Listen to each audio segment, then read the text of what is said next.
नमस्कार।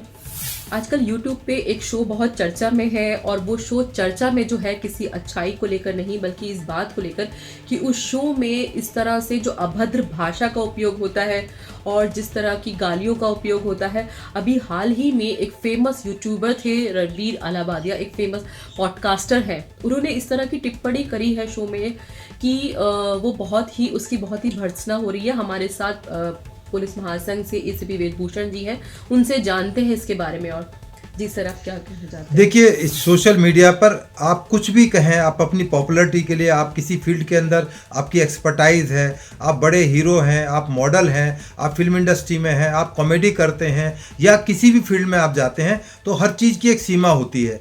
और हमारा हिंदू समाज है, बल्कि हिंदू क्या वेस्टर्न कंट्रीज़ के अंदर भी जिस तरह की भाषा का रणवीर अलाहाबादिया या उनके तमाम साथियों ने, इवन लड़की जो उनकी कुलीग्स हैं, उन्होंने जो बातें की हैं, वो सबके लिए एक शर्म की बात है। इतना खुलापन ना तो इंडिया के अंदर बल्कि यूरोप में भी अच्छा नहीं माना जाता। अपने माता पिता के बारे में अश्लील बात करना, अपनी बहन के बारे में इस तरह की बात करना, वो तमाम चीज़ें बहुत ही अशोभनीय है। इसीलिए रणवीर अलाहाबादिया एंड कंपनी, मैं एंड कंपनी इसलिए बोल रहा हूँ क्योंकि अब वो एक बदनामी की तरफ जा रहे हैं। जो उन्होंने लाखों करोड़ों आदमियों की प्रसिद्धि प्राप्त की थी, वो अब जीरो से माइनस की तरफ जा रही है। अब उनके खिलाफ सुप्रीम कोर्ट में आज मामला विचाराधीन है। सुप्रीम कोर्ट ने यहाँ तक कह दिया है कि इस केस को आम केस की तरह लाया जाए, ना कि प्रायोरिटी पर हम इसको सुनेंगे। तो कोर्ट भी एक तरह से उन्होंने डिसेंट जाहिर किया है, अपनी अनिच्छा जताई है कि जो कुछ भी है हम रूटीन में सुनेंगे, अलाहाबादिया को हम प्रायोरिटी पर नहीं सुन सकते। इसी तरह से जो उनको एक ख्याति प्राप्ति मिली, जो उनके चाहने वाले उनके फॉलोअर्स थे, इवन गवर्नमेंट ने उनको रिकॉग्नाइज किया, उनको अवार्ड दिया। बल्कि मेरा तो यहाँ तक कहना है कि इस तरह के अवार्ड उनसे वापस लिए जाएं, उनके तमाम यूट्यूब्स और तमाम सिस्टम को ब्लॉक कर दिया जाए। जिस तरह की वो उन्होंने अपशब्द बोले हैं, और वो अकेले ऐसे नहीं हैं। आपने राखी सावंत के देखे किस तरह से वीडियोस वो अश्लीलता से भरे हुए होते हैं। आज सोशल मीडिया का टाइम है, आप देखिए छोटे छोटे बच्चे उनको देख रहे हैं। छोटे 6 साल का बच्चा मोबाइल से खेलने लगता है और उसकी ज़रूरत बन गई है, क्योंकि स्टडी आजकल ऑनलाइन है, तमाम क्लासेज ऑनलाइन है। आपने कोविड में देखा कि पूरा दुनिया ऑनलाइन आ चुकी थी। कोर्ट से लेके तमाम जो इंडस्ट्रीज है, सोशल मीडिया है, फिल्म है, सब ऑनलाइन आ चुकी, OTT प्लेटफॉर्म है। यदि इस तरह की अश्लीलता इस समाज के अंदर फैलाएंगे तो कहीं ना कहीं तो एक लाइन ड्रॉ करनी होगी कि इससे आगे गलत है, इतना तक चल सकता है समाज के अंदर, इससे ज़्यादा एक्सेप्टेबल नहीं है। इसलिए मुंबई पुलिस ने और आसाम पुलिस ने उनके खिलाफ 2 FIR दर्ज हुई हैं। उसमें तमाम वो सेक्शंस लगाई गई हैं, इंडिसेंट रिप्रेजेंटेशन ऑफ वुमेन, महिलाओं के बारे में जिस तरह से बातें की गई हैं। अक्षय कुमार जैसे बड़े हीरो जिनका उन्होंने इंटरव्यू लिया, उनको इतना तक शर्म नहीं आई कि इतनी बड़ी सेलिब्रिटी का मैं इंटरव्यू कर रहा हूँ और उन्होंने इतने गंदा सवाल पूछा कि क्या आपने कभी किसी को पेला है। तो ये जो बातें हैं, बच्चे भी समझते हैं आप कि किस तरह की डबल मीनिंग आप बात करते हैं। समाज के अंदर अपने आप को बहुत बड़ा दिखाना चाहते हैं कि बहुत बड़ी सेलिब्रिटी हूँ। ऐसी सेलिब्रिटी से अच्छा एक आम आदमी है जो समाज को समझता है, इज्जत करता है, महिलाओं की इज्जत करता है, बच्चों के लिए जो सीमाएं हैं उसको ड्रॉ करता है। और जो नया कानून आया है, नया कानून मैं बता देता हूँ, जो नया कानून है उसके अंदर महिलाओं को और बच्चों को विशेष स्थान दिया गया है। ऐसे माहौल में जब पूरा हिंदुस्तान एक नए कानून की तरफ जा रहा है, हम नई सभ्यता की तरफ जा रहे हैं, ऐसे समय में इस तरह की चीज़ें आना ये एक बहुत ही शर्मनाक बात मैं कहूँगा इस तरह से। तो आप कुछ कहना चाह रहे थे? मैं ये बोलना चाहती कि ये जो शख्स है ये एक फेमस पॉडकास्टर है और प्रधानमंत्री नरेंद्र मोदी ने इनको अभी बेस्ट इन्फ्लुएंसर का अवार्ड भी दिया था। तो देखिए, एक ऐसी शख्सियत बनना, अपने आप में एक यूथ के लिए आइकन बनना, लोग जिसे अपना रोल मॉडल मानते हैं, जब आप एक ऐसे मुकाम पर होते हैं तो एक उम्मीद नहीं की जाती ऐसे मुकाम पे पहुंचकर इस तरह की क्योंकि आप ट्रेंड ये दिखाना चाहते हैं कि आप ट्रेंड में हैं, आप बहुत ट्रेंडी हैं, बहुत क्या अक्सर क्या दिखाना क्या चाहते हैं। देखिए, ये चीप पॉपुलैरिटी गेन करने का जो तरीका है, इसमें आपने हिंदुस्तान में बहुत सारी सेलिब्रिटीज को देखा होगा जो अर्श से फर्श पर आकर गिर गई थी।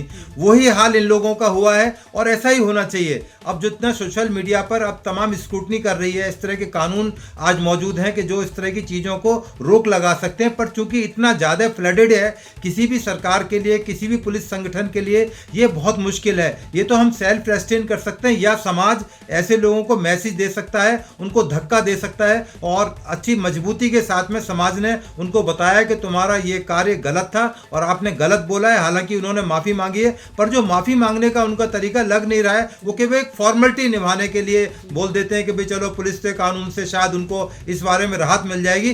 कानून पुलिस से आपको राहत मिल जाएगी, पर एक परिवार, एक समाज, जिस समाज के अंदर हिंदू लोग रहते हैं, हमारी जो सभ्यता, हमारी संस्कृति है, उससे आप नहीं बच पाएंगे। अब आपको कोई रेस्पेक्ट, रिगार्ड इस हिंदुस्तान में तो मिल नहीं सकती। ये मेरा बिल्कुल विश्वास है और ये साबित होगा एक दिन।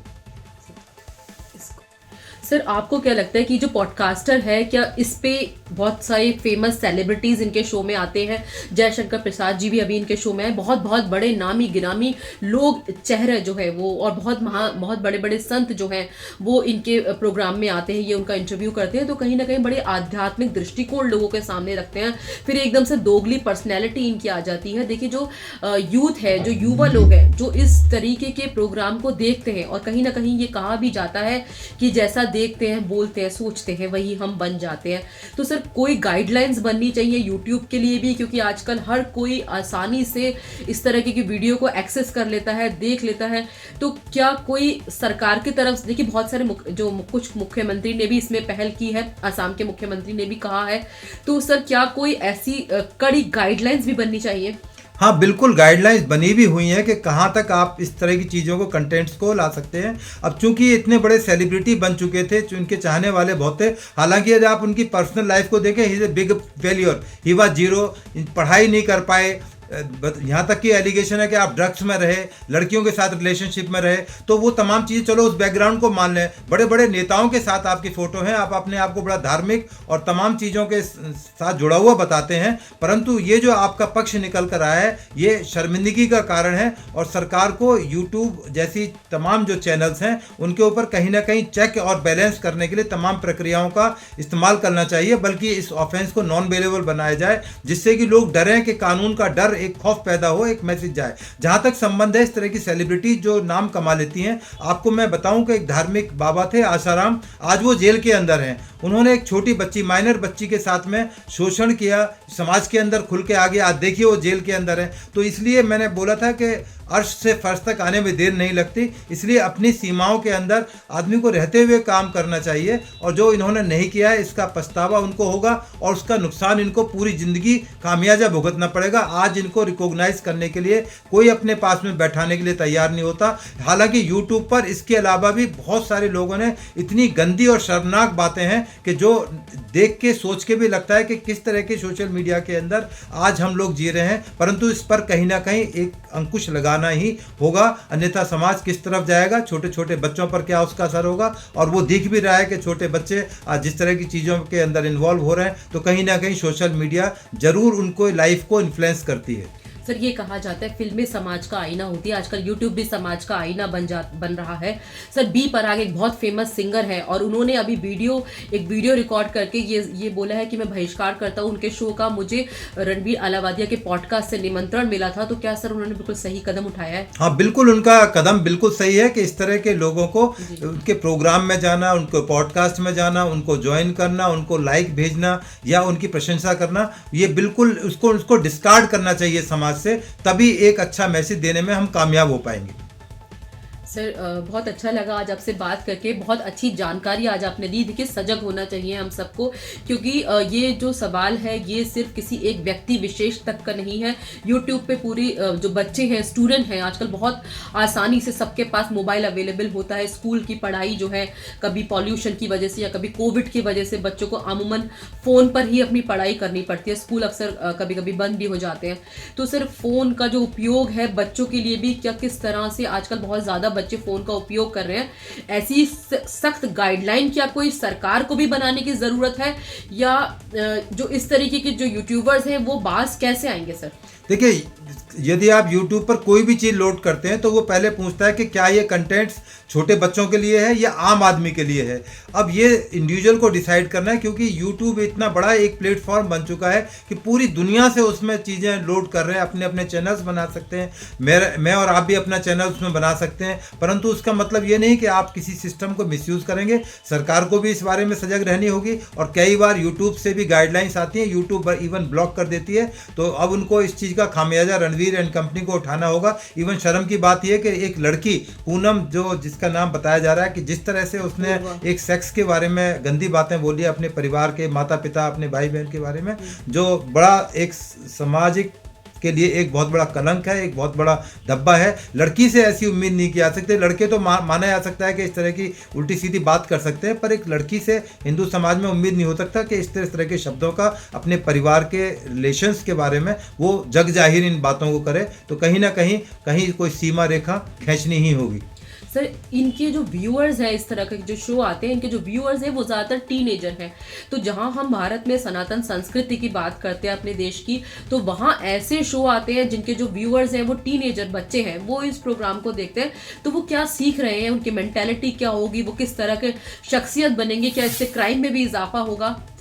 हाँ बिल्कुल, जिस तरह से वो देखते हैं कि भाई किस तरह से उनके जो रोल मॉडल हैं वो इस तरह की गाली दे रहे हैं, सोशल मीडिया खुलेआम इतनी गंदी गालियां दे रहे हैं कि एक आम आदमी सड़क पर चलता हुआ भी नहीं दे सकता, वो सोशल मीडिया पर इस तरह गाली दे रहे हैं। और अब तो उन्होंने तमाम सीमाएं लांघ दी हैं, अपने माता पिता के सेक्स के बारे में बात कर रहे हैं, अपनी बहन के सेक्स के बारे में, भाई के सेक्स के बारे में बात कर रहे हैं। तो ये कहीं ना कहीं बहुत बड़ा एक धक्का है सोशल मीडिया के लिए, और इसका खामियाजा सभी को एक ना एक दिन भुगतना ही होगा। थैंक यू सर, बहुत अच्छी जानकारी आपने दी। और हम उम्मीद करते हैं कि इस तरह के जो प्रोग्राम है, जो द इंडियाज़ गॉट लैटेंट जो प्रोग्राम है, और रणबीर अलाहाबादिया ये जो पॉडकास्टर है, इन सब पे कहीं ना कहीं सरकार भी बहुत सख्त कदम उठाएगी। सर बहुत बहुत शुक्रिया। नमस्कार। अगर आप हमें YouTube पे देख रहे हैं तो सब्सक्राइब करिए, और अगर Facebook पे देख रहे हैं तो लाइक करिए।